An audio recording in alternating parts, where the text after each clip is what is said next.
ప్రార్థన చేసుకున్నాం. తలలో వచ్చి కళ్ళు మూసుకొని 7 మాటలు మాట్లాడడానికి మనము సిద్ధమవుతూ ఉంటుందిగా దేవుని సన్నిధిలో ప్రార్థన చేసుకుందాం.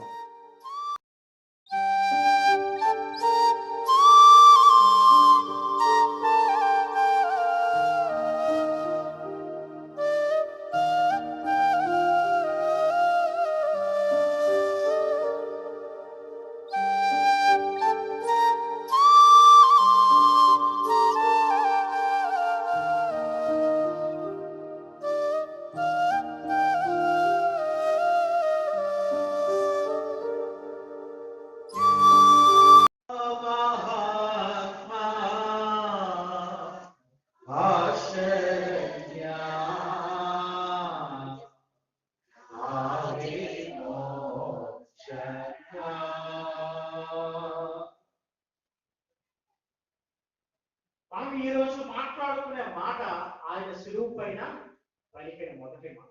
తండ్రి మీరేమి చేయించున్నారు, మీరెరుగురు దేవుని క్షమించు. ఆ మాట మనకి చాలా సింపుల్ గా కనిపిస్తుంది. వీరిని క్షమించు చాలా సింపుల్ గా అనిపిస్తుంది ఆ వరుడు చదివినప్పుడు. కానీ దాని ఆత్మీయ అర్థంలోనికి లోతైన భావంలోనికి మనం వెళ్ళినట్లయితే అసలు ఎవరు చెప్పలేరు ఆ మాట. ఏమంటే ఒక ఎగ్జాంపుల్, మన పొరుగు వారితో మనం గొడవ పడ్డాం. ఏమంటే పొరుగు వారితో మనం గొడవ పడ్డాం, చాలా పెద్ద దెబ్బలాట అయిపోయింది. ఏం చేస్తామంటే మనం వారిని క్షమించగలమని మనస్ఫూర్తిగా పెదవులతో క్షమించవచ్చు, సారీ అని పెదవులతో చెప్పచ్చు. కానీ స్పిరిచువల్ గా మనం నిజంగా వారిని క్షమించగలం. దేవుడి మాటతో మనందరితో మాట్లాడుతూ ఉన్నాడు. మనం ప్రతి సంవత్సరం కూడా గుడ్ ఫ్రైడే సెలబ్రేషన్స్ చేసుకుంటాం. దేవుని వాక్యం వింటాం, పాస్టర్ గారు చెప్పింది వింటాం, ఒక్కరు చెప్పిన 7 మాటలు వింటాం, వెళ్ళిపోతాం. మనం ఏం నేర్చుకుని వెళ్తున్నాం అది ఇంపార్టెంట్. మనం వచ్చాము, మంచి తెల్లబట్టలు వేసుకున్నాము, దేవుడి మాటలు చక్కగా విన్నాము, వెళ్ళిపోయాము. దేవుడు అది ఆశిస్తాం. నువ్వు వచ్చి విని తద్వారా ఏం చేస్తున్నావు అనేది దేవుడికి కోరుతావు. ఇక్కడ ఒకసారి గమనించినట్లయితే ఆయన బోధ చేసే సమయంలో, ఆయన సువార్త పట్టించే ఆ 3.5 సంవత్సరాల్లో ఒక వ్యభిచారంతో పట్టబడ్డ స్త్రీని ఆ యొక్క యూదులు రాళ్లతో కొట్టుకుంటా వచ్చినప్పుడు ఆయనని శిక్షించమని వాడు అడిగారు. మోషే ధర్మశాస్త్రం చెప్తుంది కదా, ఆ స్టోరీ అంతా మీకు తెలుసు. ఆయన శిక్షించాడు ఆ స్త్రీని. ఎందుకు శిక్షించలేదు? ఆయన క్షమించాడు. ఇక్కడ మీరు జాగ్రత్తగా గమనించినట్లయితే పరిశుద్ధాత్ముడైన దేవుడేమో పాపిని క్షమిస్తా ఉన్నాడు. అరే పుట్టుకతోనే పాపిగా ఉంటూ పాపాలు చేస్తూ భయంకరమైన పాపంలో జీవిస్తున్న మనుషులేమో తోటి మనిషిగా ఉన్న పాపిని క్షమించడానికి.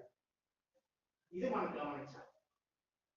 ఏమంటే పరిశుద్ధాత్ముడైన ప్రభువు పాపిని క్షమిస్తా ఉంటే పాపైన మనుషుడు తన యొక్క తోటి పాపిని క్షమించలేకపోతాడు. అందరికీ ప్రశ్న రావాలి ఇప్పుడు ఈ టైంలో.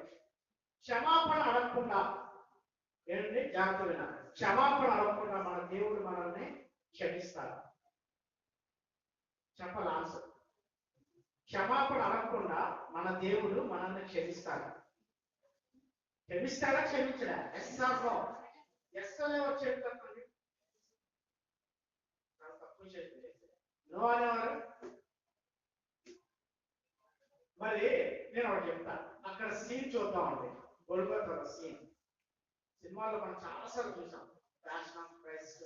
అది భయంకరంగా ఉంటుంది ఆ సినిమా. ఆ సినిమాలో అతని కష్టాలు చూస్తే ఘోర పాపైనా మారిపోతాడండి. అది ఆ సినిమా డైరెక్టర్ చెప్తాడు, నేను తీసింది 10%, 20% మాత్రమే నేను యేసు ప్రభువు శ్రమలను చూపించగలిగాను అంటాడు. అంత భయంకరమైన శ్రమలు చూస్తేనే ఏడుపు వస్తుంది. ఆయన చెప్తా ఉన్నాడు, ఓన్లీ అవి 10%, 20%. అక్కడ సీన్ చూస్తే మనం యేసు ప్రభు వారి చెరువు మీద ఉంటారు. అతను తలకేమో అన్నీ చెప్పారు కదా, చాలా భయంకరమైన ముళ్ళ కిరీటం. 5,000 ఇంచుమించు గాయాలు, 6.5 లీటర్స్ రక్తం పోయింది. ఇవన్నీ ఉన్నాయి. శ్రమలు ఊహించుకోండి. అతను దూషించారు, అతన్ని తిట్టారు, అతని ముఖం మీద గుద్దారు, కొరడాలతో కొట్టారు. ఆ సీన్ ఊహించుకోండి మీరు అందరూ. ఆ టైంలో అతను చెప్తున్న మొదటి మాట ఏంటండి? అడగకుండా క్షమాపణ చేయడం. అక్కడ ఎవడు అడిగాడు క్షమించమని? అక్కడ ఏమైనా సైనికులు అడిగారు అతన్ని, ప్రభువా మమ్మల్ని క్షమించండి? ఏమండి ఒకసారి జ్ఞాపకం చేసుకోండి. మనం మామూలుగా ఒకరిని ఎవరైనా దెబ్బలు కొడుతూ ఉంటే గట్టిగా ఊరికనే కొట్టేస్తుంటే వాడు మోకాలు వేసి ప్రభువా క్షమించి ప్రభువా అని అంటాడా? నాకు హెల్ప్ చేయండి, నన్ను కొట్టొద్దని అంటాడా? చెప్పండి. కొట్టొద్దని అంటాడు. ఇక్కడ రివర్స్ లో జరుగుతుంది. ఏం జరుగుతుంది? రివర్స్ లో జరుగుతుంది. ఆయన బాధించారు, ఆయన హింసించారు, నానా రకాలుగా అతన్ని శ్రమ పెట్టారు. అయినా కానీ వారి కొరకు ఆయన విజ్ఞాపన చేస్తారు. అందుకే ఆయన అంట గొప్ప విజ్ఞాపన కర్త. యాక్చువల్గా ఇక్కడ వాళ్ళు ప్రార్థన చేయాలి, ప్రభువా మమ్మల్ని క్షమించండి, కానీ వీరి కోసం ఆయన ప్రార్థన చేస్తారు. ఒక కుమారుడికి యాక్సిడెంట్ అయిందండి. ఆ తల్లి ఆ కుమారుడు కొరకు ప్రార్థన చేస్తుంది. చేస్తుందో చేయాలి? ఒక కుమారుడికి పెద్ద యాక్సిడెంట్ అయింది, ఆ తల్లి ప్రార్థన చేస్తుంది.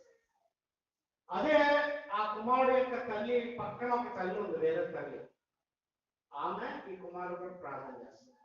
ఇద్దరికి డిఫరెన్స్ చెప్తారు. తల్లి ప్రార్థనకి పక్కింటి తల్లి ప్రార్థనకి తేడా ఏంటండి? ఈయన సొంత కుమారుడు కాబట్టి ఆ యొక్క నిజమైన తల్లి చాలా కన్నీటితో మనసు విప్పి ప్రార్థన చేస్తుంది. పక్కింటి తల్లి అలా చేయగలరా? చేస్తుంది, పెదవులతో మాత్రమే చేస్తుంది ప్రార్థన. ప్రభువా ఆ పిల్లోడు చచ్చిపోయే స్థితిలో ఉన్నాడు, నువ్వు అవకాశం ఉంటే వచ్చేది చూడు, చేస్తుంటే దేవుడు ఇది కోరుకోవట్లేదు. ఆయన క్షమాపణ ఎందుకు అడుగుతున్నాడండి? అక్కడ ఉన్న సైనికుల కొరకు, లేకపోతే అక్కడ ఆయన హింసించిన యూదుల కొరకు, అక్కడ హింసించిన ప్రధాన యాజకుల కొరకు ఆయన క్షమాపణ అడగటం లేదండి. అక్కడ ఎవరి కొరకు అడుగుతున్నాడు ఆయన? చెప్పండి, ఎవరి కొరకు అడుగుతున్నాడు ఆయన? వీరిని క్షమించాలి, సమస్త మానవాళి కొరకు. నేటి తరం యొక్క పరిస్థితులు బట్టి ఆయన అడుగుతున్నాడు. ఈ రోజులు ఎలా ఉన్నాయండి పరిస్థితులు? అతి భయంకరంగా ఉన్నాయి. క్రైస్తవులకి ఎలా ఉందండి? మనం గత నెల రోజులుగా ఒక సమస్య మీద చాలా వేదన చెంది ఉన్నాం కదండి. అతని గురించి ధ్యానం చేసినప్పుడు నాకు దేవుడు ఒక వాక్యం చూపించాడు. అది మీతో షేర్ చేసుకోవాలని ఇష్టపడతాను. మన బైబిల్లో టోటల్ ఎన్ని బుక్స్ ఉన్నాయంటే పుస్తకాలు 66. పీజీటీసీ వారు చాలా బైబిల్ పట్ల మంచి జ్ఞానంతో కలిగి ఉంటారు. అనే అంత బాగా ట్రైనింగ్ ఇచ్చారు వాళ్ళకి. అంటే అన్ని విషయాల్లో కూడా చక్కగా ఉంటారు. దాన్ని బట్టి నేను ఎప్పుడు సంతోషిస్తా ఉంటాను. అయితే 66 పుస్తకాలు ఉన్నాయి. ఎన్ని అధ్యాయాలండి చెప్పాలి? 66 ఈజీగా ఉంది, కానీ అధ్యాయాలు కష్టంగా ఉంటుందా? చెప్పాలి, కరెక్టే చెప్పాలి. 1189 అధ్యాయాలు. ఏంటండి? ఎన్నో వచ్చినాడు ఉన్నాయి అధ్యాయాలే కష్టం. ఈయన వచ్చిన అడుగుతున్నాడు అనుకుంటున్నారా? చెప్తాను. 31 100 వచ్చినాడు. అందులో మధ్యస్థ గ్రంథం, మధ్యస్థ పేజీలుగా పిలువబడుతున్న గ్రంథం దావీదు మహారాజు రాసిన కీర్తన గ్రంథం. కీర్తన గ్రంథంలో ఇంచుమించు 2461 వచనాలు ఉన్నాయి. కీర్తన గ్రంథంలో 2461 వచనాలు. అందులో ఈ సంవత్సరం ఏంటంటే 7. ఎన్నో సంవత్సరం చెప్పాలి? 2025 వచ్చినాం. మీరు ఇంటికి వెళ్ళి చూడండి కీర్తన గ్రంథం తీయండి ఒకసారి. కీర్తన గ్రంథం 105:25 వచ్చిన. అనే సమయం ఎంత ఉందండి? 2 నిమిషాలు.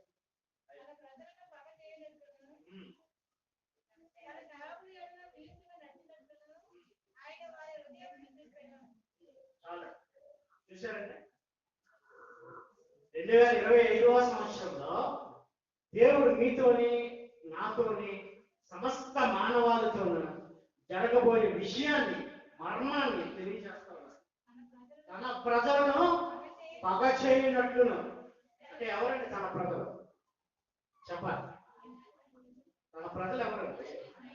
మనమండి. క్రైస్తవులుగా పిలువబడుతున్నవారు, క్రీస్తుని ఆరాధించేవారు, క్రీస్తుని సొంత రక్షకుడిగా అంగీకరించిన వారు తన ప్రజలు. వారిని అంటే పగ చేయనట్లు అంటే వారంటే పగ. క్రైస్తవ్యం లేకుండా క్రైస్తవ చర్చిలు కూడా ఒక్కటి లేకుండా ఉండడమే ఒకటి ధ్యేయం అంట. వాడు డైరెక్ట్ గా మీడియాతో మాట్లాడుతూ ఉన్నాడు. ఇక్కడ చూసినట్లయితే తన సేవకుల ఎడల కుయుక్తిగా నడిచినట్లు ఏం జరిగిందండి? సేవకుడికి అబద్ధ సాక్ష్యాలు చెప్పి ఏమండి అతని మీద అబద్ధ సాక్ష్యాలతో కేసులు క్లోజ్ చేయాలని చూస్తారు. ఇటువంటి భయంకరమైన జనాల్లో ఉండేటప్పుడు వారి అపోస్తలుడైన పౌలు చెప్తా ఉన్నాడు, వారి యొక్క ఈ యుగ సంబంధమైన దేవత వారి యొక్క కనులకు, వారి మనోనేత్రములకు దేవుడి మాట మాట్లాడుతూ ఉన్నాడు. తండ్రి వీరు ఏం చేయించున్నారు? ఎవరు చేయించున్నారు? అక్కడ సిలువ సిచ్యువేషన్ లో ఉన్న ఆ రోమా సైనికులు, ఆ యూదా ప్రజలు వారు కాదండి. ప్రస్తుతం మనతో మాట్లాడుతూ ఉన్నాడు దేవుడు.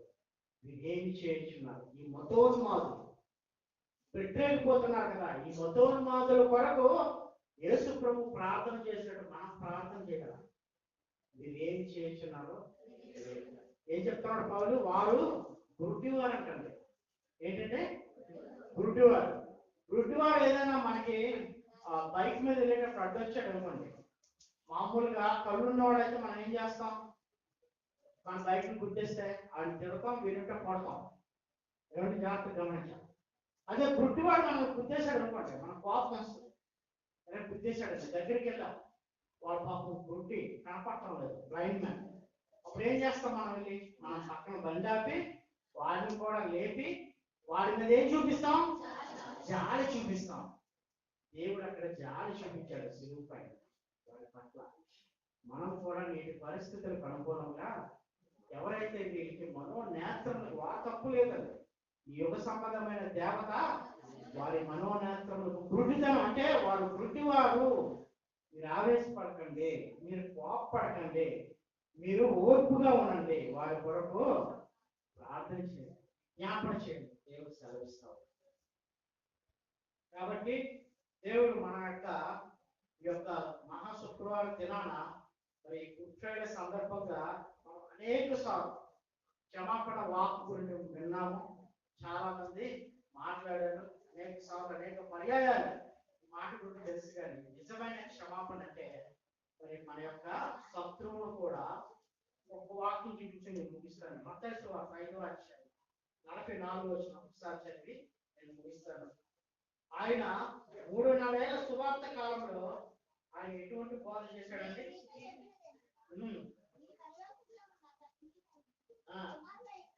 కుమారుడే ఇడినట్లు మీ శత్రువులను ప్రేమించుడి, మిమ్మల్ని హింసించు వారి కొరకు ప్రార్థన చేయండి. దేవుడు ఆ మాట ద్వారా ఈరోజు మనతో మాట్లాడుతున్నాం. మన శత్రువుని మనం ప్రేమించాలని, వారి కొరకు మనం ప్రార్థన చేయాలి, వారిని క్షమించమని ప్రార్థన చేయడం దేవుడు కోరుతాం. ఈ మాటను దేవుడు దీవించుకుంటారు.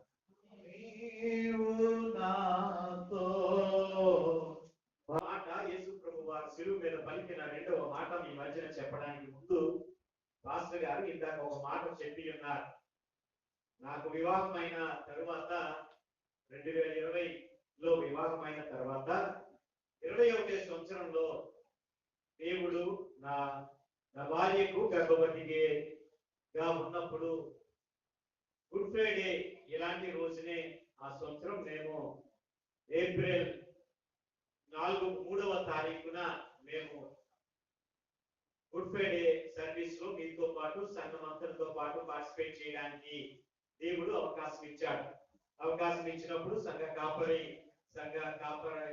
కుటుంబము, అలాగే తల్లి గారు, తల్లి గారు, మీ అందరూ చేసిన ప్రార్థనలకి కరెక్ట్గా దేవుడు తన సమయానుకూలాన్ని బట్టి నాకు ఒక కుమార్తెని ఇచ్చాడు. తన పేరు సుమతి ఎవాంజలిన్ పేరు పెట్టారు.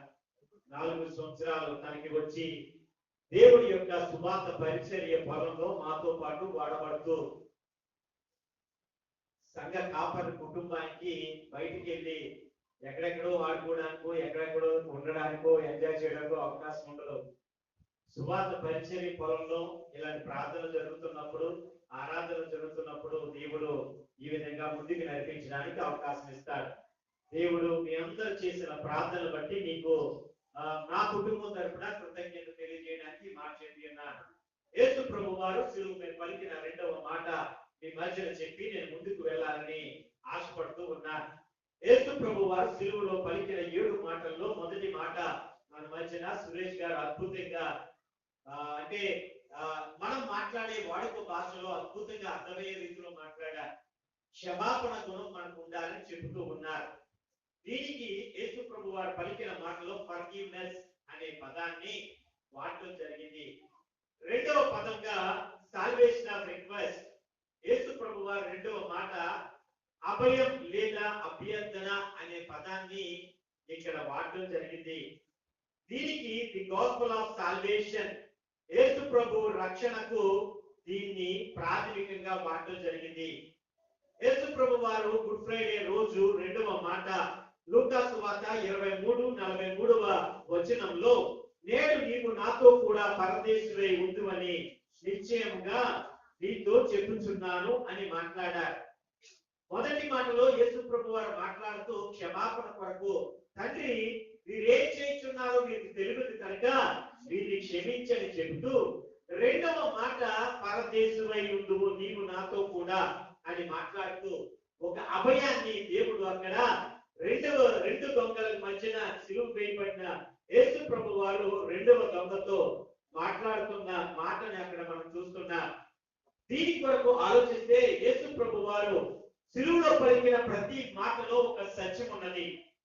అదేవిధంగా యేసు ప్రభు వారు సిలువ మీద పలికిన ప్రతి మాట క్షమించే వారిగా, శిక్షకు వెళ్ళిపోతున్న వారిని రక్షణ అనుభవాన్ని ఇచ్చే మాటగా ఈ రెండవ మాట మనకి కనబడుతూ ఉంది. ప్రపంచ చరిత్రలో ఒక చిన్న అవకాశాన్ని తీసుకొని నిత్య రాజ్యాన్ని స్వతంత్రించుకునే ఒక అద్భుతమైన వ్యక్తిని యేసు ప్రభు వారు మనకి సిలువ సాక్షిగా చూపిస్తున్నారు. అతనే దొంగ, రెండవ దొంగ. ఈ మధ్య కాలంలో దేవుడు మనతో మాట్లాడుతున్నారు. ఒక చిన్న మాట యేసు ప్రభు మాట మీ హృదయాల్లో నాటినప్పుడు ఎప్పుడైతే మీలో పరివర్తన వచ్చిందో, ఎప్పుడైతే మీలో పశ్చాత్తాపం కలిగిందో అది మిమ్మల్ని నన్ను కూడా ఆ పరలోకానికి తీసుకువెళ్ళే ఒక మార్గాన్ని సూచించడానికి ఈ రెండవ మాట దేవుడు మనకు చూపిస్తూ ఉన్నాడు. ఆ సిలువ వేయబడిన దొంగ మాత్రమే ఆ అవకాశాన్ని పొందుకున్నాడు. దేవా నీ రాజ్యం వచ్చినప్పుడు నన్ను కూడా జ్ఞాపకం చేసుకోమని చెప్పేశాడు సింపుల్ గా. అయితే అక్కడ సింపుల్ గా కాదండి, మొదట యేసు ప్రభుని శిక్షిస్తున్నారు, యేసు ప్రభు మీద దారుణంగా మాట్లాడుతున్నారు. అయినా వారందరినీ చూసి యేసు ప్రభు వారి సిలువ మీద రక్తం కారుస్తూ నీ కొరకు నా కొరకు నలిగిపోతూ ఆయన రక్తము చిందిస్తూ పలికిన మాట ఏంటో తెలుసా? తండ్రి వీరేం చూస్తున్నారు మీకు తెలియదు కనుక వీరికి క్షమించని చెబుతూ రెండవ మాట మాట్లాడుతున్నారు. అక్రమం చేయి వారితో ఆయన ఇదిగో అక్రమం చేయబడినట్టుగా ఉంది. ఇద్దరు నేరస్తులు ఆ దొంగల మధ్య యేసు ప్రభు వారు ఉన్నారు. ఈ సంఘటన మనం ఆలోచిస్తే యేసు ప్రభు వారు అక్కడ ఉన్న వారందరూ కూడా దూషిస్తూ ఉన్నారు. దొంగలు కూడా ఆయన దూషించారు. ఇద్దరు దొంగలు కూడా ఆయన నిందించిన వారే. మార్కు సువార్త 15వ అధ్యాయం 33వ వచనం 32వ వచనం ఒకసారి చదువుకుందాం. మార్కు సువార్త 15వ అధ్యాయం 32వ వచనం ప్రకారం ఇశ్రాయేలు రాజు క్రీస్తు ఇప్పుడు శిలువ మీద నుండి దిగి రావచ్చును. అప్పుడు మమ్మల్ని చూసి నమ్మదమని ఒకరితో ఒకరు చెప్పుకొని ఆయన్ని నిందించారని రాయబడి ఉంటుంది. అక్కడ హేళన చేశారట. నువ్వు దిగయ్యా వచ్చి మనం రక్షించు అని హేళన చేశారు. అది మత్తయి సువార్త 27:44 వచనం ఒకసారి చదువుదాం. ఆయనతో కూడా సిలువ పైన బందిపోటు దొంగలను ఆయన్ను అలాగే నిందించిరి. యేసు సిలువ వేయండి అని కేకలు వేసిన వారిలో ఆ పాపం మా మీద మా పిల్లల మీద ఉండును గాక అని ఆ సిలువలో వేలాడుతూ గొప్ప బాధను అనుభవిస్తున్న ప్రభువును చూచి కనికర పడని ఆ కఠిన హృదయంతో కరుడు కట్టిన ఆ కరుడు బందిపోటు దొంగలు కూడా ఏకీభవించారంట. ప్రియమైన వాళ్ళారా, ఆలోచన చేద్దామా? వారి రక్షణ కొరకే ప్రాణం పెడుతున్న ప్రభువుని కేలి చేసి హేళన చేసి నిందించిన వారిలో గలము కలిపిన వారిలో ఈ రెండు దొంగలు కూడా ఉన్నారు. అంతలో ఎందుకో తెలీదు ఒక దొంగలో ఒక మార్పు వచ్చింది. ఆ మార్పు ఎందుకు వచ్చిందంటే యేసు ప్రభుని క్రూరంగా హింసిస్తూ దూషిస్తున్న నిందిస్తున్న వారి కొరకు తండ్రి వీరు రేపు చేయించున్నారు, వీరు ఎరుగరు కనుక వీరు క్షమించండి అని చెప్పిన మాట రెండవ దొంగ హృదయంలో నాటబడినది. నిజంగా ఆ దొంగ అనేక మార్లు పట్టబడి ఉంటారు. ఆ దొంగ అనేక సార్లు శిక్ష అనుభవించి ఉంటాడు. ఆ దొంగ అనేక సార్లు అక్కడున్న రోమా సైనికులచే చిరిపివేసి నలిపివేసి కట్టబడి కొట్టబడి ఉంటాడు. ఎప్పుడు కూడా దొంగ మీద ఎవరు ప్రేమను చూపించరు. అయితే ఆ దొంగ అనేక మార్లు పట్టుబడినప్పుడు ఎవరు అతని పట్ల కనికరము చూపక చెరసాల్లో వేసి శిక్షించిన ఉన్న అనుభవం ఆ దొంగ పొంది ఉంటాడు. ఏ నేరము చేయని యేసు ప్రభు ఈ దొంగల కంటే కఠినంగా హింసించి రక్తము చిందించి రక్తము ఏరులుగా పారుతున్న శరీరంలో నీటి బొట్టు వలె ఒక్కొక్క రక్తము బయటికి వస్తున్నప్పుడు కూడా యేసు ప్రభు వారు పలికిన మాట ఏంటో తెలుసా? తండ్రి వీరిని క్షమించని చెబుతూ ఉన్న మాట ఆ రెండవ దొంగ హృదయంలో నాటబడినది. అందుకే యెషయా 26:10 ఉంటుంది, దుష్టులకు దయ చూపిన వారును నీతిని చేర్చుకుని వారును ధర్మక్షేత్రంలో నివసించిన యెహోవా మహాత్మ్యము ఆలోచింపక అన్యాయము చేయుదురని మాట రాయబడి ఉంటుంది. నీవు కూడా నాలాగే నీవు కూడా ఆ దొంగ వలె ఆలోచన కలిగి ఉన్నావా? లేదంటే లోకంలో పాపంలో దుర్మార్గంలో దుష్టత్వంలో అంధకారంలో ఆ ఇద్దరు దొంగల వలె నీవు కూడా యేసు ప్రభువుని హింసించే వారిగా ఉండిపోతున్నావా? ఆలోచన చేద్దామా? దేవుడు నీతిమంతుడు అని ఆ రెండవ దొంగ తెలుసుకున్నాడు. ఆ క్షణంలో ఆ రెండవ దొంగ ఒక సువార్తిగా మారిపోయాడు. ఊరుకోవయ్యా, నువ్వెంత తప్పు చేసావు, నీవు నేను శిక్ష అనుభవించవలసిన ఆవశ్యకత ఉంది, ఆయనందు ఏ తప్పిదము కనబడలేదు అని పశ్చాత్తాపం పొందిన వ్యక్తిగా రెండవ దొంగ మనకు కనబడుతూ ఉన్నాడు. యేసు ప్రభు వారు వేడుకోవడానికి తొందర చేస్తూ ఉన్నాడు. యేసు నీ రాజ్య భోజనకు వచ్చినప్పుడు నన్ను జ్ఞాపకం చేసుకో అని చెప్పాడు. ఎందుకు ఇలా చెబుతున్నాడంటే రెండు రకాలుగా ఆ దొంగ అనుభవించాడు. మొదటిది, అతను రాజుగా గుర్తించాడు, పరలోక రాజ్యాధిపతిగా ఆయన గుర్తించాడు. రెండవది, యేసు ప్రభు రాజ్యం ఉన్నదని అతను గుర్తించాడు. అప్పుడు యేసు ప్రభు ఆ దొంగ ఎదుట గత చరిత్రను ఎత్తు చూపలేదు కానీ, ఇదిగో నీవు నా యందు నమ్మిక ఉంచావు కాబట్టి, ఇదిగో నీవు మంచి నిర్ణయం తీసుకున్నావు కాబట్టి, నీవు చేసిన తప్పులకి ప్రాయశ్చిత్తం పొందావు కాబట్టి నీవు పరదేశంలో నాతో పాటు ఉంటావనే వాక్యాన్ని దేవుడు అక్కడ చూపిస్తూ ఉన్నాడు. ప్రియమైన వారారా, యేసు ప్రభు వారు మనము ఈ మాటలో గుర్తించవలసిన మాట ఏంటంటే, ఆ రెండవ దొంగ తీసుకున్న నిర్ణయం ఏంటంటే, ఆ దొంగలో దేవుని భయం కనబడింది. పాపంలో శాపంలో దుర్మార్గంలో దుష్టత్వంలో అంధకారంలో నలిగిపోతున్న మనం కూడా యేసు ప్రభు మీద భయం కలిగి లేకపోతే నీవు నేను కూడా తీర్పు దినము రోజు ఇదిగో నీవు నేను కూడా పరదేశంలో కనబడమండి. కానీ బ్రదర్ చెప్తారు సురేష్ గారు, ఆ యొక్క cap of the Christ cinema అతను హీరోగా నటించిన అతను జిమ్ క్యాస్వెల్ అనే అతనట. మరి అది షూటింగ్ జరిగినప్పుడు ఒకసారి ఆయన షోల్డర్ ఎముక జారిపోయిందట. ఆ రెండోసారి ఏమొచ్చి ఒక మెటల్ షీట్ అక్కడికి పెట్టి కొనడానికి కొడుతున్నారట షూటింగ్ జరిగేటప్పుడు. అయితే అది జారిపోయి ఆ కొరడ ఆయన వీపులోకి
శిష్యుడైనటువంటి యోహానికి అప్పగించారనమాట.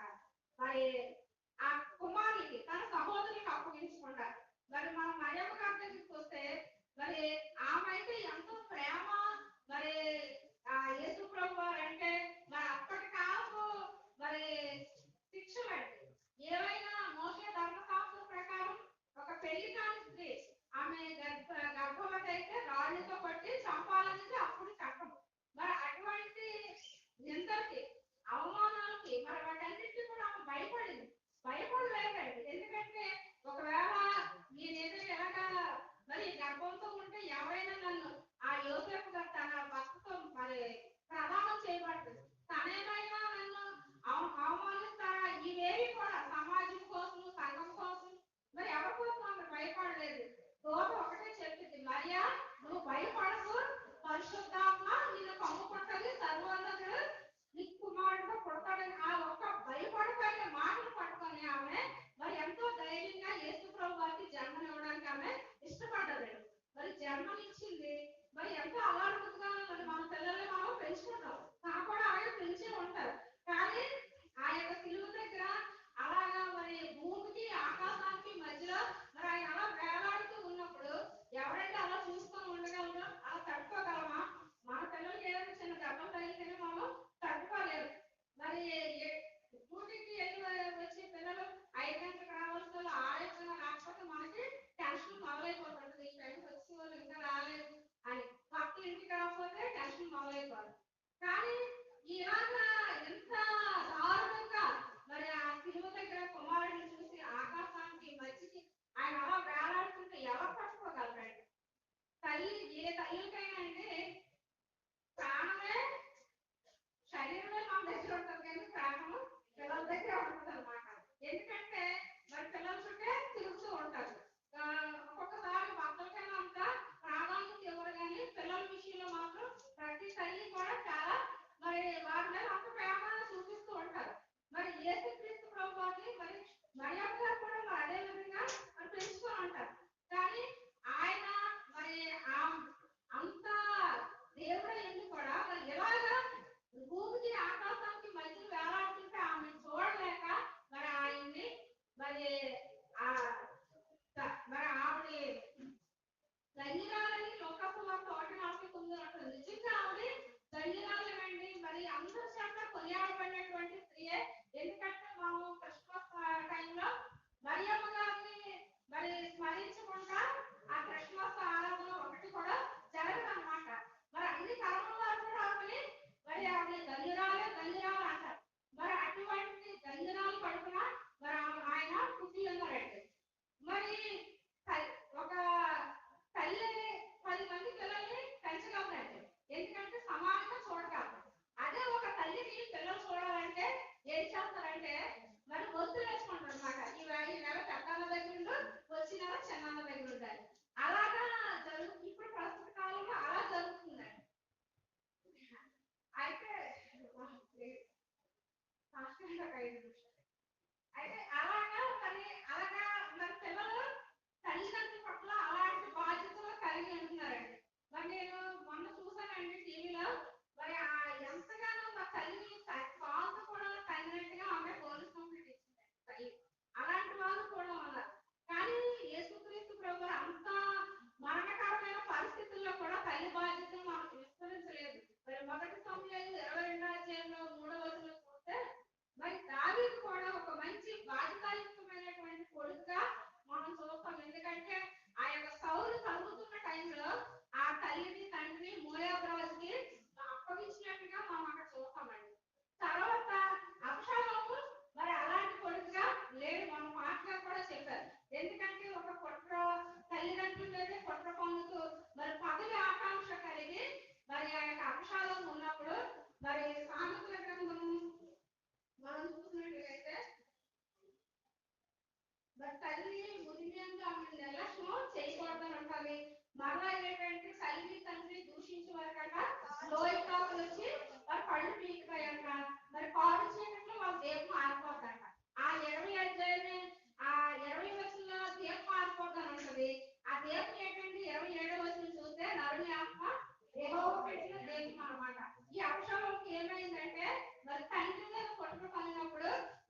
దేవుడు దీవించును.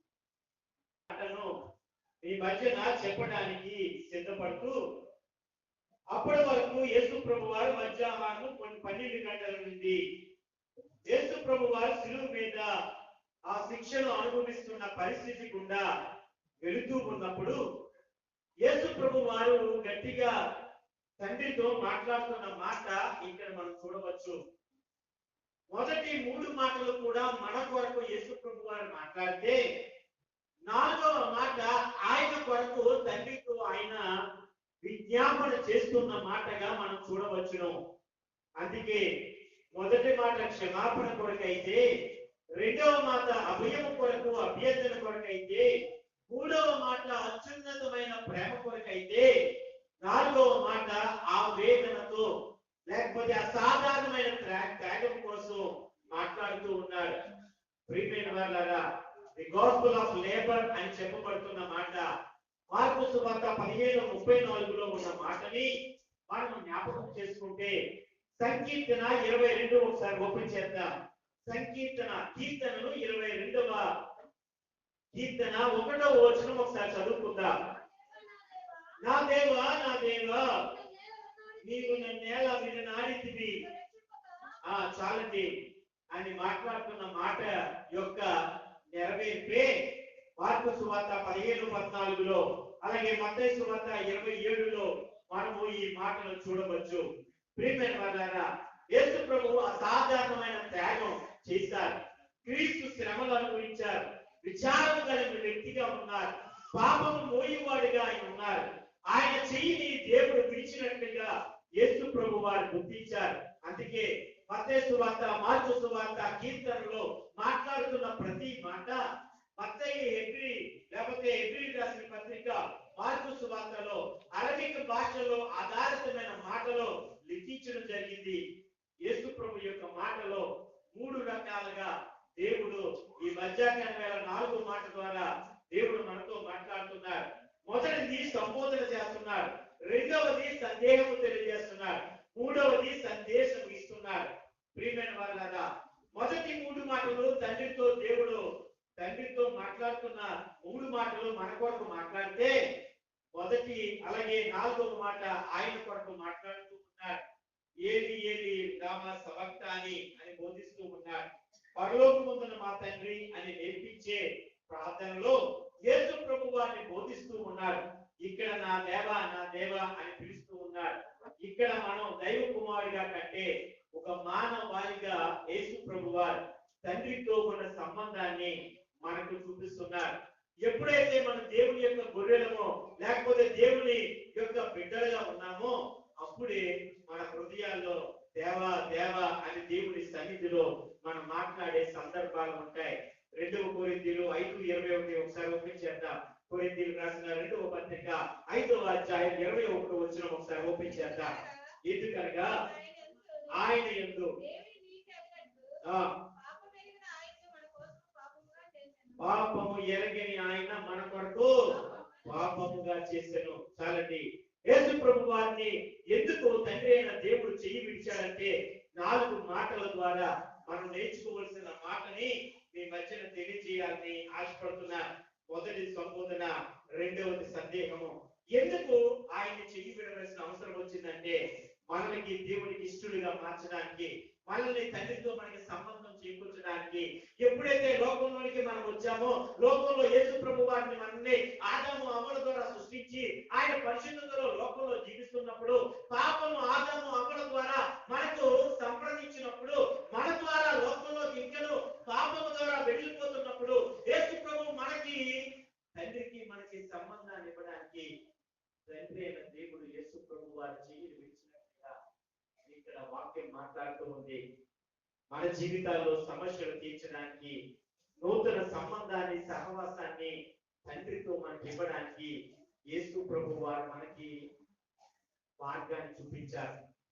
మత్తయి సువార్త 27:50, లూకా సువార్త 23:46, మార్కు సువార్త 15:36 ద్వారా బిగ్గరగా కేక వేసి, కేక అనే పదం అక్కడ చెప్పారు. ఇది పరిస్థితులను బట్టి మారే కేక. సైనికులు, శిష్యులు బాధల ద్వారా యేసు ప్రభు వారి కేక అక్కడ వేయలేదు. కానీ ఆయనకి చెయ్యి విడిచిన అనుభవాన్ని పొందినప్పుడు ఆయన కేక వేసినట్లుగా అక్కడ దేవుని సన్నిధి నుండి ఆయన త్రోసి వేసినట్లుగా దేవుని పరిశుద్ధత నుండి అతను తోడు వెళ్ళినట్లుగా ఇదిగో ఎఫెసీయులకు రాసిన పత్రిక 4:30లో దేవుని పరిశుద్ధాత్మను దుఃఖపరచుకుడి అని దేవుడు చెప్తున్నారు.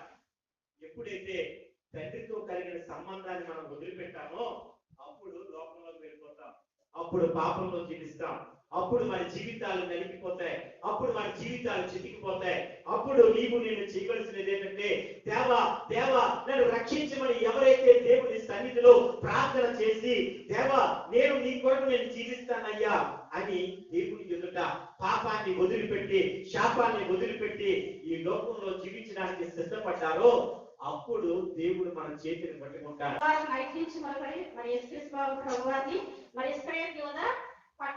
మరి ముద్దు పెట్టి అప్పగించినప్పటి నుంచి కూడా మరి ఎన్నో శ్రమలు మరి మొదలైపోయాయి యేసుక్రీస్తు వారి విషయంలో. మరి అప్పటి నుంచి కూడా అతనికి నిద్ర లేదు, ఆకలి లేదు, దక్షత లేదు. మరి అసలు అలా ఒకసారి ఒకటి తీర్పులు జరుగుతూనే ఉన్నాయి. రాత్రి అంతా కూడా మరి అటు ఇటు తిప్పుతూనే మరి ఆయన్ని ఉన్నారు. మరి అటువంటి సమయంలో కూడా ఆయన తప్పి కలిగి ఉండలేదండి. మరి అటు ఇటు తిరుగుతూ మరి అనేక వ్యాధులు పడుతూ మరి ఆయన ఉన్నారు. మరి అలాగే కాకుండా మరి ఆ తర్వాత రోజు మరి మండు టెంట్ల భారమైన శిలువను మోసుకుంటూ మరి నడుస్తూ ఉన్నప్పుడు మరి అతను మనందరి కోసము మానవ స్వరూపం ధరించి మరి జన్మించినటువంటి వ్యక్తి కాబట్టి మనకి ఎలాగైతే దప్పు కలుగుతుందో, మనకి ఎలాగైతే బాధ కలుగుతుందో, మనకి ఎలాగైతే నిద్ర వస్తుందో అలాగే మరి యేసుక్రీస్తు ప్రభువారు కూడా ఆ బాధ అనేది కలుగుతుంది. మరి అతనికి రాత్రి నుంచి కూడా మరి నిద్ర లేదు, ఆకలి లేదు, మరి తాగడానికి నీళ్ళు కూడా ఇచ్చి ఉంటారు వాళ్ళు. మరి ఒకరితో తీర్పు చేస్తూ మరి హింసిస్తూ హేళన చేస్తూ అవమానపరుస్తూ ఉన్నప్పుడు మరి ఆయన తాగడానికి ముక్కు నీళ్ళు ఇచ్చిన వాళ్ళు కూడా లేరండి. మరి అటువంటి సమయంలో మండు టెండలో మరి ఆయన సిలువ మోసుకుంటూ భారమైన సిలువ మోసుకుంటూ మరి వెళ్తున్నప్పుడు మనం ఎక్కడికైనా వెళ్ళినప్పుడు ఎండాకాలం బయటకు వెళ్ళినప్పుడు కాస్త దూరం నడిచినప్పుడు ఏమవుతుంది, మనకి అలసట వచ్చి వడదెబ్బ తగిలి కళ్ళు తిరిగి పడుకోవడము. మరి ఇంటికి వచ్చి మరి వెంటనే మనకి దేవుడి కృప వల్ల ఏసీలు ఉన్నాయి అందరికి. రాగానే ఏసీ వేసుకుని హాయిగా రిలాక్స్ అయిపోతాం. అలాగే కళ్ళు తిరిగినట్టుగా మనకు అయిపోతుంది. అలాంటిది మరి యేసుక్రీస్తు ప్రభువారు మరి రాత్రి నుంచి కూడా ఏమి కూడా తాగకుండా తినకుండా మరి ఆ మండు టెండలో మరి సిలువను మోసుకుంటూ వెళ్ళినప్పుడు మరి ఆయనకు కూడా దాహం కలుగుతుంది. ఎందుకంటే అతను కూడా మన యొక్క మానవ స్వరూపం ధరించారు కాబట్టి అతను కూడా దప్పిక కలిగి అంటే ఇది శారీరకం కూడా యేసుక్రీస్తు ప్రభువారు దప్పిక కలిగి ఉన్నారండి. మరి అలాగే మరి చాలా మంది అంటారు ఈయన దేవుని కుమారుడు కదా, మరి ఈయన ఎందుకు దప్పిక కలిగి ఉన్నాడు, ఒక మాట మాట్లాడితే దేవుడు మరి దప్పిక తీర్చడా, ఎన్నో అద్భుత కార్యాలు చేశారు కదా అని మరి దేవుడి గురించి తెలియనటువంటి వాళ్ళు, తెలియనటువంటి వాళ్ళు మరి హేళనగా అవమానంగా మాట్లాడతారు. నిజమే, మరి యేసుక్రీస్తు వారు మరి ఎన్నో అద్భుత కార్యాలు చేశారు, మరి ఎన్నో స్వస్థత కార్యాలు చేశారు. మరి ఇశ్రాయేలు ప్రజలకి తాగడానికి నీళ్ళు లేనప్పుడు మరి బండ నుంచి నీళ్ళు ఇచ్చి ఉన్నారు. అలాగే మరి హకరు అరణ్యంలో మరి ఎడారి ప్రాంతంలో తిరుగుతున్నప్పుడు నీళ్ళగా కల్లాడుతున్న సమయంలో మరి నీటి బుగ్గను పుట్టించినటువంటి దేవుడికి మరి ఇక్కడ ఏమవుతుందంటే నేను దప్పిక కొన్నాను. మరి ఎందుకు ఈ దప్పిక, మరి ఇతనికి మరి మాట మాత్రం సెలవిస్తే నీటి బుగ్గ కలుగుతుంది, దాహం తీరుతుంది. అయినప్పటికీ ఇంటికి ఏం కలుగుతుంది, దప్పిక కలుగుతుందండి. మరి ఎందుకంటే ఇతనికి దప్పిక కలుగుతుందంటే మరి యేసుక్రీస్తు వారు మనలాంటి మనిషి కాబట్టి మానవ స్వరూపం ధరించి మరి పుట్టి ఉన్నారు కాబట్టి. ఎందుకంటే మనలాగే మనం పుట్టినప్పుడు ఎలాగైతే పొత్తి గుడ్డలతో చుట్టబడి మరి ఎలాగా బిడ్డను పడుకోబెడతారు అలా ఉంచుతారు, అలాగే మరి ఈయన కూడా యేసుక్రీస్తు ప్రభువారు కూడా పుట్టినప్పుడు పొత్తి గుడ్డలతో చుట్టబడి ఒక మానవుడు ఎలా జన్మిస్తాడో మరి అలాగే యేసుక్రీస్తు ప్రభువారు జన్మించున్నారు కాబట్టి మరి అలాగే మరి అలసిపోయాడు. మనం ఎలాగైతే కొద్దిగా దూరం నడిచినప్పుడు మరి ఎట్లా ప్రయాణించినప్పుడు ఎక్కడికి వెళ్ళినప్పుడు మనకి ఏం కలుగుతుంది, అలసట కలుగుతుందండి. మరి అలాగే యేసుక్రీస్తు ప్రభువారు కూడా అలసట కలిగిందండి. మరి ఆకలిగా ఉన్నారు, మరి అలాగే చూసినట్లయితే నిద్రించారు, ఏడ్చారంటే మరియా మార్త విషయం మళ్ళీ ఆమె చనిపోయినప్పుడు వారి యొక్క ఏడుపును చూసి ఏడుస్తున్నప్పుడు వాళ్ళు బాధార్చినప్పుడు మరి యేసుక్రీస్తు ప్రభువారు కూడా కన్నీరు పెట్టుకున్నారండి. మరి అలాగే చూసినట్లయితే మరి ప్రార్థించారు, ఆనందించారు. మూలిక ఇవన్నీ కూడా మన సామాన్యమైన మనుషులు ఎలాగైతే జీవించారో ఎలా ఉన్నారో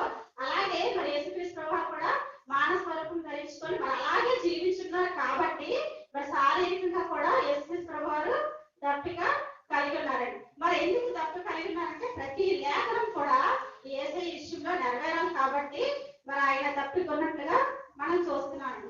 మరి అలాగే రెండో చూసినట్లయితే మానవులను పాపం నుండి తప్పించుటకు తప్పికొన్నారటండి.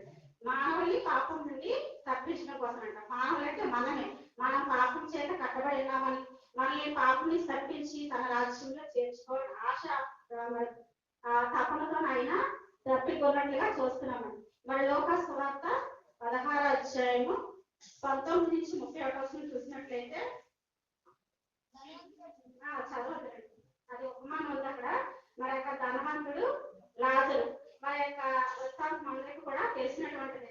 మరి ఆ ధనవంతుడు చాలా విలాసవంతమైన జీవితం జీవిస్తూ మరి ఉదాహరణ వస్త్రాలు ధరించుకొని తనకి ఇష్టమైన రీతిగా జీవిస్తూ ఆడంబరంగా మరి జీవిస్తూ తను తిని పారేసినటువంటి రొట్టె ముక్కలు మరి లాజరు తింటూ జీవిస్తున్నాడని. మరి ఆ గేటు దగ్గరే ఉంటూ రొట్టె ముక్కలు తింటూ మరి బ్రతికినటువంటి లాజరు మరి ఒళ్ళంతా కూడా కురుకులు, గాయాలు, దెబ్బలు, అవి కుక్కలు వచ్చి నాకేసిన అటువంటి భయంకరమైన హీన స్థితిలో ఈ లాజరు ఉన్నాడండి. మరి అటువంటి స్థితిలో లాజరు ఉన్నాడు. మరి ధనవంతుడు అయితే ఎలా ఉన్నాడు? చాలా విలాసవంతంగా సంతోషంగా ఉంటున్నాడు. మరి అటువంటి సమయంలో మరి ఇద్దరు కూడా ఒక దినాన్న మరణించారు. మరణించినప్పుడు మరి ఈ లాజరు యొక్క ఆత్మని దేవదూతలు వచ్చి తీసుకెళ్తారు. ఈ ధనవంతుడు కూడా చనిపోయాడు. అయితే ఈ లాజరు ఎక్కడ ఉన్నారట? అబ్రహాము రొమ్మున ఆదుకొని ఉన్నాడు. మరి అక్కడ దేవుడు అబ్రహాం దగ్గర ఉన్నారు, కానీ ఈ యొక్క ధనవంతుడు ఎక్కడున్నాడు? నరకంలోని అగ్నిలో కాలిపోతూ నరక యాతన, మంట దాహం అంటూ అలమటేస్తున్నాడు అనమాట. మరి అబ్రహాం పలుకున్న మాట చూడండి ఒకసారి.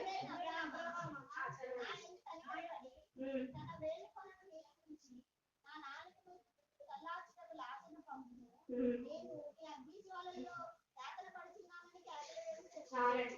తండ్రి అయిన అబ్రహామ అంటే ఈ ధనవంతుడు కూడా దేవుడు నమ్ముకున్నటువంటి బిడ్డే. తండ్రి అయిన అబ్రహామ అంటున్నాడంటే దేవుడి చూసి తెలుసు, మరి దేవుడు మరి ఆజ్ఞల కోసం తెలుసు, ఎలా జీవించాలో తెలుసు. కానీ ఇతను ఏం చేస్తున్నాడు? బయట రోడ్డు మన గేటు పక్కనే ఉన్నటువంటి అక్కడ లాజరు చూసి జాలి పడలేదు, దయ పడలేదు, కనికరం పడలేదు. అది తిని మిగిలిపోయినటువంటి రొట్టె ముక్కలేసి మరి గర్భంలో ఉన్నాడు కాబట్టి ధర్మస్థ ఎక్కడికి వెళ్ళాడు? నరకానికి వెళ్ళిపోయాడు. అగ్ని జ్వాలలో మలమల మాడిపోతున్నాడు. మరి ఆ లాజర్ని అడుగుతున్నారు చిక్కుల యొక్క నీళ్ళు కడిపి నా దాహాన్ని తీర్చమని అంత ఘోరంగా మనకు బతులాడుకుంటూ యాతన పడుతున్నాడండి. మరి ప్రతి ఒక్క ఆత్మ కూడా ఈ ధనవంతుడి వల్లే రక్షించుకోకూడదని, ఎవరు అగ్నిగుండానికి ఆహుతి అయిపోకూడదని మరి యేసు యొక్క దాహం మరి తప్పనండి. అలాగే చూసినట్లయితే మరి చాలా మంది చాలా రకాలైనటువంటి దాహాలు కలిగి ఉంటారండి. మొదటిగా మరి ధనదాహం అంటే మరి ధనమే వారికి దాహంగా ఉంటారు. అస్తమాని మరి ఎలా సంపాదించాలి, ఎలా దాయాలి, మరి అదే వారికి ధనమే ఒక దాహం కలిగి ఉంటారండి. మరి ఒకరోజు డ్యూటీ మానేస్తే మరి శాలరీ కట్ అయిపోతే డబ్బులు రావాలి, అదొక రకమైన దాహం. ఇంత మరి ఇంకా పై మెట్టు లాగా ఆశీర్వదించబడక కష్టపడాలి, ఇంకా సంపాదించాలని తన వ్యామోహం కలిగి ఉంటారు. మరి అలాగే చూసినట్లయితే కొంతమంది పదవి దాహం అండి, పదవుల కోసం మరి అలసిపోతూ ఉంటారు. పదవి ఎలా సంపాదించుకోవాలి, ఎలా పొందుకోవాలి మరి అనేటువంటి దాహాలు కలిగి ఉంటారు. అలాగే కీర్తి దాహము, మరి రాజకీయ దాహము, మరి రాజకీయాలు తిరగాలని, పదవులు పొందుకోవాలని మరి అటువంటి దాహాలు కూడా చాలా మంది కలిగి ఉంటారండి. మరి అలాగే పాపపు దాహం, మరి వ్యభిచార దాహం, అనేక రకమైన దాహాలు కలిగి ఉంటారండి. మరి ఈ దాహాలకు మనం తీర్చుకోవాలి, దాహాల కోసం పరిగెడితే మనం అందరం ఎక్కడికి వెళ్తామంటే నరకానికి వెళ్ళిపోతాం. మనకు విశాలంగా ఉంటుంది, బాగుంటుంది వెళ్ళడానికి, కానీ ఎక్కడికి వెళ్తాం? మనం నరకానికి వెళ్తామండి. ఇటువంటి దాహాలన్నీ కూడా విడిచిపెట్టాలండి. మరి మూడవదిగా చూసినట్లయితే నశించుతున్న ఆత్మల రక్షణ పరమైన దాహం. మరి యోహాను సువార్త 4వ అధ్యాయము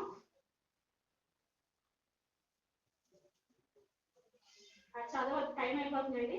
మరి ఇక్కడ సమరయ స్త్రీ కొరకండి. మరి సమరయ స్త్రీ చాలా భయంకరమైనటువంటి పాపపు జీవితంలో జీవిస్తుంది. మరి ఈమె 5 భర్తలు కలిగినటువంటి స్త్రీ అండి. మరి ఈ యొక్క ఆత్మను రక్షించడానికి మరి యేసుక్రీస్తు వారు మండు టెండలో మరి యొక్క ప్రాంతంకి వచ్చి మరి ఈమెతో మాట్లాడుతున్నారు అనమాట. ఆ మాట్లాడుతున్నప్పుడు మరి ఆమె వెనుబిటిని తీసుకు ఆమె అంటుంది నాకు పెళ్లికి ఎవరు లేదని చెప్పినప్పుడు ఇప్పుడు ఉన్నప్పుడు కూడా నీ భర్త కాదమ్మా నువ్వు మరి అని చెప్పినప్పుడు ఆమె కోసం ఆమె ఆత్మ జీవితం కోసం మరి దేవుడు చెప్తున్నప్పుడు అమ్మో ఇతను ప్రవక్తేమో ఏంటి ఎలా చెప్పేస్తున్నారని అని ఆమె భయపడిపోతుందండి. మరి చూసి మరి అక్కడ యేసుక్రీస్తు వారు ఆ యొక్క సమయంలో సువార్త చేస్తున్నప్పుడు మరి ఆమె ఉదయం కూడా మారిపోయిందండి. మారు మనసు కలిగి నిజంగా దేవుని కుమారుడు అని చెప్పి మారు మనసు పలుకొని మరి యొక్క గ్రామంలోకి వెళ్ళి నేను మెస్సియాను కనుగొన్నానని చెప్పి సువార్త ప్రకటిస్తున్నాను. ఆమె రక్షించబడమే కాకుండా ఆ గ్రామంలో వాళ్ళు కూడా రక్షించిందండి. మరి అలాగే చూసినట్లయితే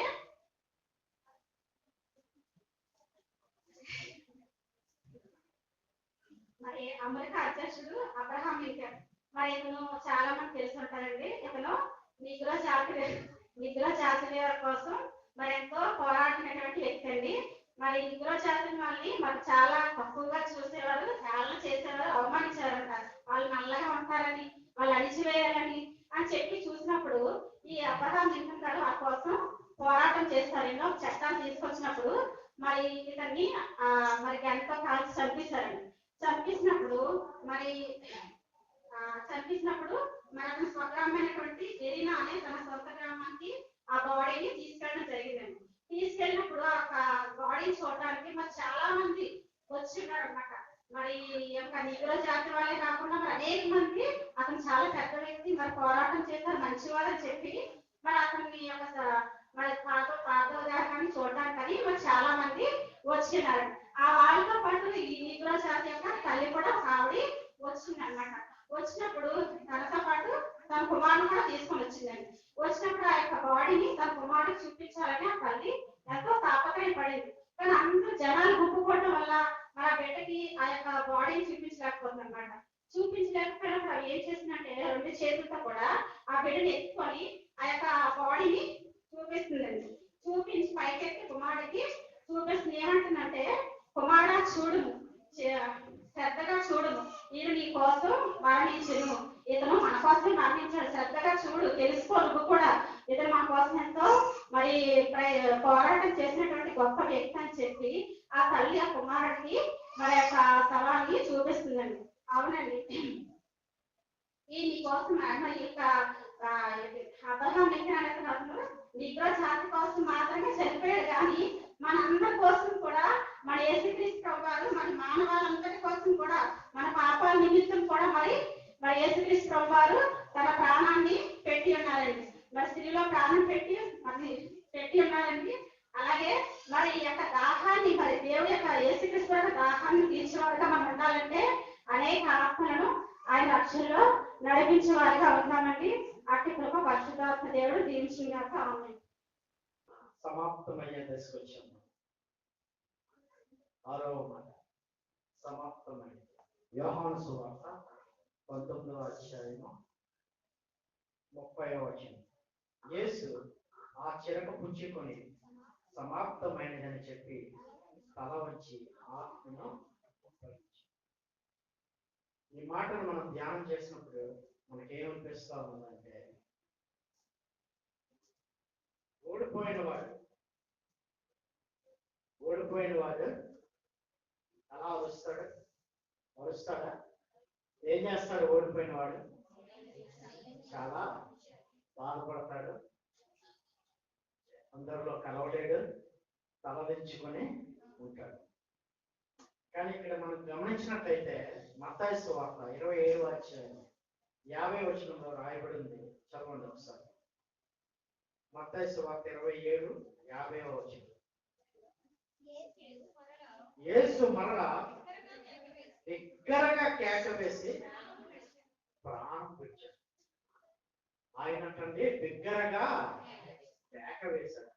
కేక వేసి ఏం చెప్పాడు? ఆయన సమాప్తమైనదని చెప్పాడు. ఈ కేక మనకి ఎలా కనిపిస్తుందంటే విజయపు కేక. ఇది ఒక గెలుపు కేక. మనకి చాలా మంది క్రికెట్ మ్యాచ్ చేసుకుంటాం. మనం పాకిస్తాన్కి ఇండియాకి క్రికెట్ అవుతుంది అనుకోండి, ఏమండి, కోహ్లీ కెప్టెన్ గా ఉన్నాడు అనుకోండి, పాకిస్తాన్ ని లాస్ట్ ఒక బాల్ ఉంది 4 runs కొట్టాలి. కోహ్లీ క్రీజ్ లో ఉన్నాడు. ఒక బాల్ ఉంది, 4 runs కొట్టాలి, కోహ్లీ క్రీజ్ లో ఉన్నాడు. ఎలా ఉంటుంది టెన్షన్?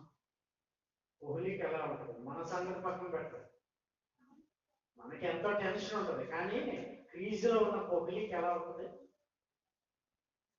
ఏం చేశాడు? బాల్ వేసాడు, last ball, Pakistan bowler Kohli కొట్టాడు, 4 కోహ్లీ ఎలా రియాక్ట్ అవుతాడు ఒకసారి ఇమేజ్ చేసుకొని మీరు చూసుంటారు మ్యాచ్. ఎలా అరుస్తాడు కోహ్లీ? చాలా కసిగా, చాలా భయంకరంగా అరుస్తాడు. అంటే ఒక విజయం వచ్చినప్పుడు బిగ్గరగా అరుస్తాడు. యేసు ప్రభు వారు ఇంత శ్రమలో, ఇంత భయంకరమైన వ్యాధులలో, మరి మీరు 5 మాటలు కూడా విన్నారు కదా, ఆయన పడిన శ్రమలంతటినీ కూడా క్లియర్ గా మనం చూసాం, విన్నాం. మరి అంత భయంకరమైన వ్యాధులు ఉండేటప్పుడు ఆయన అంతలాగా ఎలా అరవగలిగాడు? ఆయన దేనికోసం అరిచాడు? ఆయన ఏంటి సమాప్తం చేశాడు? మనం చాలా సందర్భాల్లో విన్నాం. ఆయన ఈ భూమి మీదకి పుట్టినప్పుడు బెత్లెహేం మొదలుకొని మరి గొల్గొతా వరకు ఆయన ప్రయాణం చూసినట్లయితే ఆయన దేన్నో సాధించినట్టుగా మనం చూస్తాం. ఏం సాధించాడు ఆయన? సాధించడానికి ముందు ఏముండాలండి ఎవరికైనా? ఏం చెప్పండి? గోల్ ఉండాలి కదండి, ఒక లక్ష్యం ఉండాలి. యేసు ప్రభు వారికి ఒక లక్ష్యం ఉంది. ఆ లక్ష్యం దిశగా ఆయన ప్రయాణించాడు, ఆ లక్ష్యాన్ని సాధించాడు. ఏంటి ఆ లక్ష్యం? చెప్పాలి. తన స్వరూప పొందిగా పుట్టిన మనిషి, గత మాటలు మనం ధ్యానం చేసుకున్నాం, ఆయన మరలా రక్షించబడాలి. ఆ కార్యాన్ని అతను ఫుల్ఫిల్ చేశాడు కాబట్టి ఆయన ఏం చెప్పాడు? సమాప్తమైనదని చెప్తాను.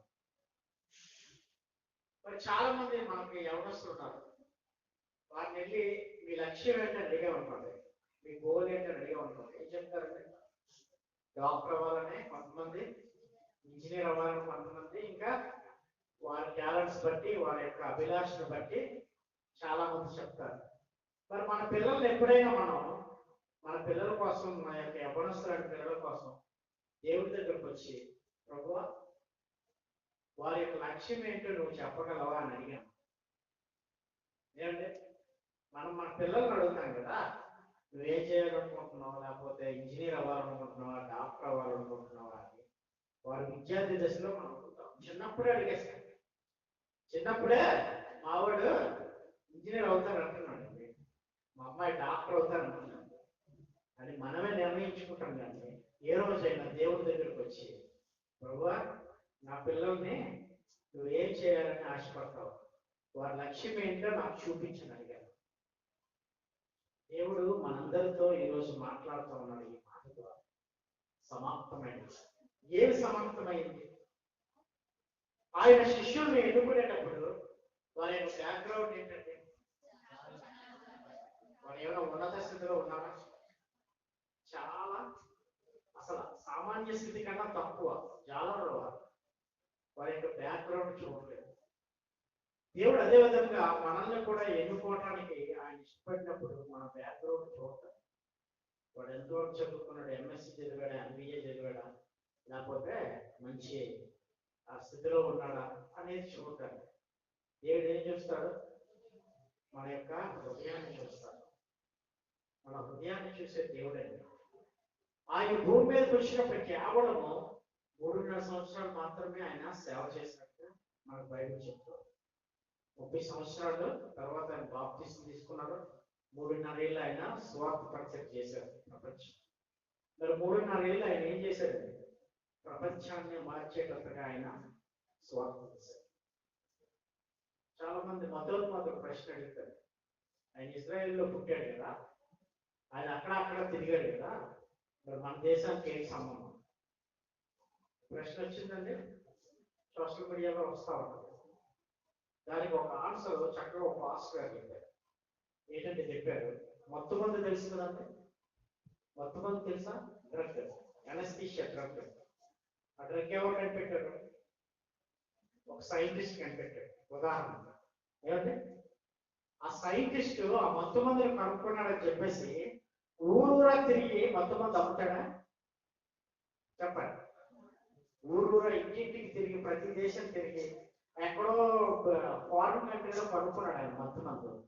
ఆ డ్రగ్ని ఆయన ప్రతి దేశం వెళ్ళి ఇదిగో నేను ఈ మందు కనుక్కున్నాను, ఇది వాడాలని మత్తు వస్తుందని చెప్తాడా? మంది ఎలా మరి ప్రపంచమంతా వాడుతా ఉన్నారు? ఏమంటే అదే ఆన్సర్ చెప్పాలి. యేసు ప్రభు వారు వచ్చి స్వయంగా ఆయన ప్రపంచమంతా తిరగక్కర్లా, ప్రపంచమంతా తిరిగి సువార్త చెప్పక్కర్లా. ఆయన శిష్యులను తయారు చేసుకొని వారిని ప్రపంచమంతా విడిచిపెట్టారు. ప్రపంచమంతటా ఆయన సువార్త ప్రకటించబడింది. బ్రిటిష్ వాడు తెచ్చాడు క్రైస్తవ్యాన్ని చెప్తారు గొర్రెలు, మనల్ని గొర్రెలు అంటారు, వాళ్ళు నిజమైన గొర్రెలు. బ్రిటిష్ వాళ్ళు ఎప్పుడు వచ్చారండి? 15-16 శతాబ్దంలో మన దేశంలో అడుగుపెట్టారు. కానీ మొట్టమొదటి సువార్త 1వ శతాబ్దంలోనే మన యొక్క దేశానికి వచ్చింది, సెయింట్ థామస్ ద్వారా, తోమా గారి ద్వారా. అంటే ఇక్కడ గమనించినట్లయితే విషయాలన్నీ ఎందుకు చెప్తున్నానంటే, ఆయన ఆ యొక్క శిలువ పైన పలికిన సమాప్తమైన మాట ద్వారా ఆయన ఏం ఫుల్ఫిల్ చేశాడు, ఆయన ఏం క్లోజ్ చేశాడు మనం చూసినట్లయితే ఇందులో ఆత్మీయ మర్మాలు చాలా ఉన్నాయి. ఆయన పరిపూర్ణంగా ఆ యొక్క బలిని కంప్లీట్ చేసినట్టుగా మనం చూస్తాం. ఎంతవరకు మరి యొక్క క్రియ మరి విశ్వాసం ద్వారా మనం విని ఉన్నామండి. అదే విధంగా మరి 7వ మాట, అప్పుడు యేసు గొప్ప శబ్దంతో కేక వేసి, తండ్రి నీ చేతికి నా ఆత్మను అప్పగించుకొనుచున్నాను. అయితే ఇంతవరకు మనం విన్నటువంటి మాటలన్నీ కూడా దేవుడు అంటే ఈ లోకంలో ఉన్నప్పుడు యేసుక్రీస్తు ప్రభువారు చేసినటువంటి ప్రతి విషయమును కూడా సమాప్తం చేసి ఆత్మను అంటే చివరిగా మరి మానవ రూపంగా దాచినటువంటి ఆయన శరీరం కలిగి ఉన్నారు. ఆ శరీరాన్ని ఎలా అప్పగించుకున్నాడంటే తన పొందిన దెబ్బల చేత, అంటే ఆ శరీరాన్ని మన కొరకు గాయాలు చేసుకొని శరీరాన్ని దేవునికి అప్పగించేశారండి. 2వదిగా చూసుకున్నట్లయితే ప్రాణాన్ని, అంటే మనందరి కొరకు కూడా మన అపరాధ పరిహారాలతో బలిగా ఆయన ఏం చేస్తున్నాడు, తన ప్రాణాన్ని కూడా అప్పగించుకొని ఉన్నాడు. అంటే మనిషికి ఎవరికైనా సరే, మానవుడికి ఎవరు ఉంటుందంటే శరీరం ఉంటుంది, తనకు ప్రాణం ఉంటుంది. 3వది ఏంటంటే ఆత్మ ఎవరికి అప్పగించాలి? దేవుడికి అప్పగించాలి.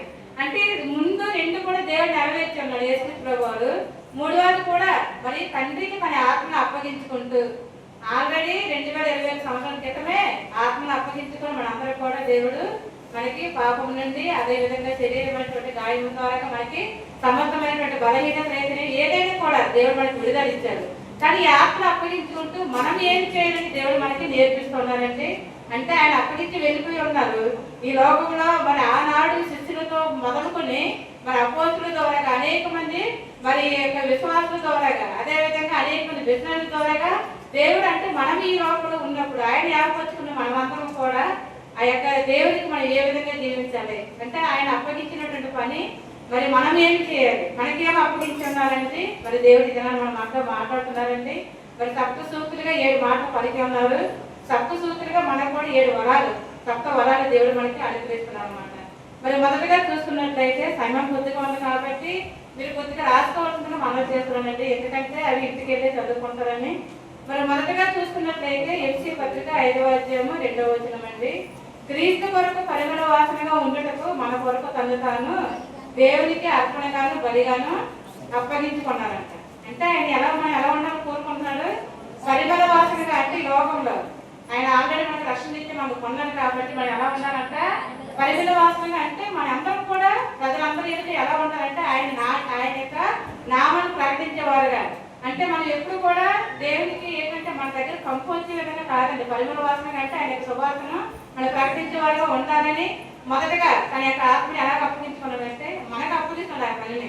అంటే మనం ఎలా ఉండాలంట? పరిమళ వాసనగా ఉండటానికి తను తాను మరి బలిగాను అర్పణగాను ఆయన అప్పగించుకొని అన్నమాట.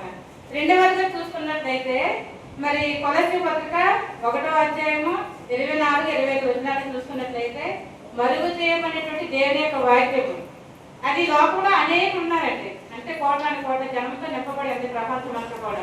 అందరికీ వాక్యము మరి బయటపరచబడిందండి. లేదు, దేవుడు ఎంత గొప్ప కృపావరం బట్టి మనం ఏర్పరచుకొని ఉన్నాడు. ఆ వాక్యాన్ని మరుగు చేయనటువంటి వాక్యం మనకి దేవుడు ఏం చేస్తున్నాడంటే బయలుపరిచి ఈ వాక్యాన్ని మనందరం కూడా ఏం చేయాలంటే మనకు మనం ఎవరు వేసుకుంటూ మరి అనేక తెలియపరచడం సంపూర్ణంగా అనేక వాక్యాలు ప్రకటించటకు యేసుక్రీస్తు వారి తను తాను అప్పగించుకొని అన్నమాట. అంటే మనం ఏం చేయాలి మరి యొక్క ప్రకటన అంటే దేవుని యొక్క వాక్యాన్ని మనం ఏం చేయాలంటే మనం ఎవరు వేసుకుంటూ సంపూర్ణంగా మనం ప్రకటించే వారుగా ఉంటూ ఆయన యొక్క నామాన్ని మనం కనపరిచే వారుగా ఉండాలి. అదేవిధంగా మనం 3వదిగా చూసుకున్నట్లయితే తీతుకు పత్రిక 2వ అధ్యాయం 14వ వచనం. ప్రజలను తన కోసము పవిత్రపరచుకుని అంటే మనము ప్రజలమంటే ఎవరంటే మనం అందరం అంత మొత్తం అందరిని కూడా దేవుడు పవిత్రపరచడానికి చూస్తున్నారు. కానీ దేవుడు మనల్ని ప్రత్యేకపరుచుకుని ఉన్నారు కనుక తన శుద్ధిగా చేసుకున్నట్టుగా తను తాను మన కొరకు అప్పగించుకొనెను. అంటే ఇన్ని రీతిగా ఈ యొక్క వీళ్ళందరూ కూడా ఏంటంటే దేవుడి యొక్క నీతిని ప్రకటించేవారుగా దేవుడు ఎలాగైతే ఏర్పరచుకుని ఉన్నారో మళ్ళీ అదే రీతిగా ఈ కాలంలో మళ్ళీ ఏర్పరచుకుని ఉన్నారు కనుక తన శుద్ధిగా చేసుకునేటప్పుడు ప్రజలందరూ ఏంటంటే మనందరినీ కూడా పవిత్రపరచుకొని అంటే ఆయన పరిశుద్ధ రక్తంలో మనందరినీ కడిగి పవిత్రపరచుకొని తన శుద్ధిగా చేసుకున్నట్టుకు తను తాను అప్పగించుకొని ఉన్నారంట. అదేవిధంగా మరి 4వది చూస్తున్నట్లయితే హెబ్రీ పత్రిక 7వ అధ్యాయం 28వ వచనం. మనము దేవునికి పాపం వలన బలి అర్పణగా అర్పించుటకు తానే బలిగా తను తాను మరి బలిగా అప్పగించుకొని అన్నమాట. అంటే బలి అర్పణ అనేది మనం ఇంకెవ్వనవసరమైనటువంటి పని ఉందండి. ఇస్తున్నాం, మనం ఏమైనా బలి అర్పణ ఇస్తున్నామా? లేదు.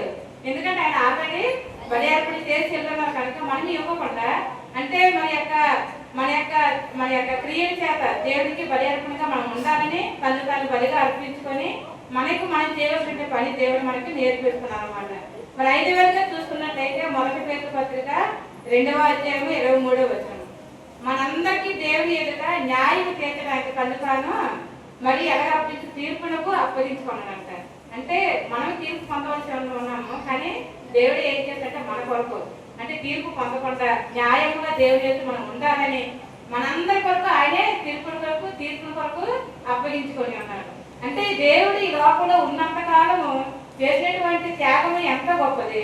కానీ వెళ్ళిపోయిన తర్వాత తన ఆత్మను అప్పగించుకున్న తర్వాత కూడా ఈ లోకంలో ఉన్నటువంటి మనందరినీ కూడా మరి ఈ విధంగా పరిమళ వాసనగా ఉండాలని అదేవిధంగా దేవుడి వాక్యమును మనందరం కూడా సంపూర్ణంగా మరి మనం నెరవేర్చుకునే ఉండాలని తన సొత్తుగా మనం అందరం ఉండాలని తను తాను అప్పగించుకొని ఉన్నాడు. అదేవిధంగా బలి అర్పణగా ఆయన అప్పగించుకొని ఉన్నారు. న్యాయంగా మనం జీవించాలని తను తాను తీర్పునకు అప్పగించుకొని ఉన్నాడు అనమాట. అదేవిధంగా మరి 6వదిగా చూసుకున్నట్లయితే మరి మనం నీతి అడిగినట్లు అంట మనం నీతిగా ఉండాలని దేవుని సన్నిధిలో మరి దేవుని యొక్క నీతిగా మనం జీవించాలని మరి 2వ కొరింథీ పత్రిక 5వ అధ్యాయం 21వ వచనం. మనము ఆయన యొక్క నీతి అడిగినట్లు పాపం వెళ్ళిన ఆయన మన కోసము పాపంగా అప్పగించుకోను అనమాట. అంటే ఆయనకి ఏమైనా మరి పాపం ఉందండి, ఆయనలో ఏ పాపము లేదు. మనమైతే పాపంలోనే పుట్టిన వారము. అటువంటి మనల్ని నీతిగా చేయడానికి అన్నమాట. ఈ లోకంలో ప్రతి ఒక్కరు ఏదైతే అంటే అంజలి ఏదైతే ఒకప్పుడు మనం అంజలమే, కానీ దేవుడు అంజలిగా చేస్తున్నాడు. అటువంటి మనల్ని ఏం చేస్తుంటే నీతిగా చేసి అనేకులు ఏదైతే మనల్ని నిలబెట్టుకొని మనం ఆయన యొక్క నీతిని జీవించాలని సంతాలుగా మరి పాపంగా అప్పగించుకొని ఉన్నారనమాట. మరి చివరిగా 7వదిగా చూసుకున్నట్లయితే యోహాను సువార్త 5వ అధ్యాయము 23వ వచనం అండి. తండ్రిని కనపరిచినట్టు మనం ఏం చేయాలంట మరి తండ్రిని కుమారుడు కనపరిచి ఉన్నారు. అదేవిధంగా మనందరం కూడా ఏం చేయాలంట కుమారుని కనపరిచినట్టుగా సర్వాధికారం ఎవరికి ఇవ్వబడిందంట? కుమారుడికి అనుగ్రహింపబడింది, అంటే అప్పగింపబడింది అనమాట. ఈ వచనాలన్నీ కూడా ఏంటంటే దేవుడు ఆల్రెడీ అన్ని చేసి వెళ్ళిపోయి ఉన్నాడు. ఈ లోకంలో తన కొరకు ఏర్పాటు చేసుకున్నటువంటి మనందరము కూడా అంటే తన రక్తం చేత విమోచింపబడిన వారమై తన రక్తం చేత కడగబడిన వారని మనందరం కూడా ఎలా ఉండాలంటే పరిమళ వాసనగా ఉండాలని నీతిగా ఉండాలని అదేవిధంగా తన సొత్తుగా ఉండాలని బలి అర్పణ చేత అంటే మన యొక్క క్రియల చేత దేవుడికి మరి మనం నీతిగా జీవించాలని మన తీర్పులోకి పోకుండా ఆయన న్యాయంగా మనం జీవించాలని అదేవిధంగా మనం దేవుని ఎప్పుడు కూడా కనపరిచే వారుగా మనం ఉండాలని దేవుడు మన అందరి కొరకు కూడా తన యొక్క ఆత్మను అప్పగించుకుంటూ ఈ లోపల ఉన్న మనందరం కూడా మనం జీవించిన కాలం అంతా కూడా దేవుడికి ఇష్టలుగా ఈ పనులన్నీ కూడా చేసి మరి మనం జీవించాలని దేవుడు మరి ఈ రీతిగా తన తాను అప్పగించుకొని తన యొక్క ఆత్మను అప్పగించుకొని ఉన్నారు. అదేవిధంగా మనలో కూడా ఆ రీతిగా జీవించి మన ఆత్మను కూడా దేవుడికి ఇష్టలుగా మరి అప్పగించుకోవాలని ఆయన ఆశపడుతున్నాడు. ఆ ఆశపడే రీతిగా మనందరం కూడా మరి ఈ లోకంలో జీవించాలని మనం చేసుకుంటూ ఈ కొద్ది మాటలను ముగిస్తున్నాము.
స్వీకరించి నీతో ఉండని యేసయ్యా.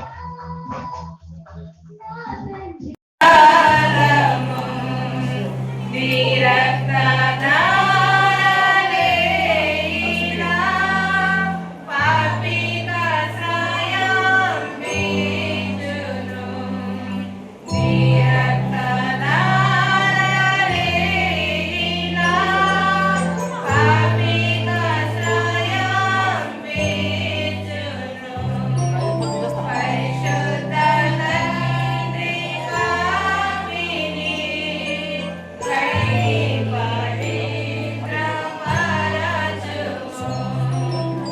కూర్చోబెట్టుకోవాలనేటువంటి ఆయన యొక్క తపన. ఒక్క మాట దయచేసి ఒక్క మాట పలకండి. మీ ప్రాబ్లంలో లేచి ఒక్క తీర్మానం చేసుకోనండి. దేవా, నీ కొరకు నేను జీవిస్తానయ్యా. నా కొరకు అన్ని సమాప్తం చేశావు అయ్యా. నీ దప్పికను నేను తీరుస్తానయ్యా. నీ కొరకు నేను జీవిస్తానయ్యా. ఒక్క మాట పలకకుండా వెళితే ఉపయోగం లేనటువంటి క్రైస్తవుడు నువ్వు. ప్రామిసినటువంటి రక్షణను నిర్లక్ష్యం చేస్తున్నటువంటి క్రైస్తవుడు నువ్వు. నామకార్థ క్రైస్తవుడు. ఒక్క మాట తీర్మానం చేసుకో. ప్రార్థన చేసుకున్నారు.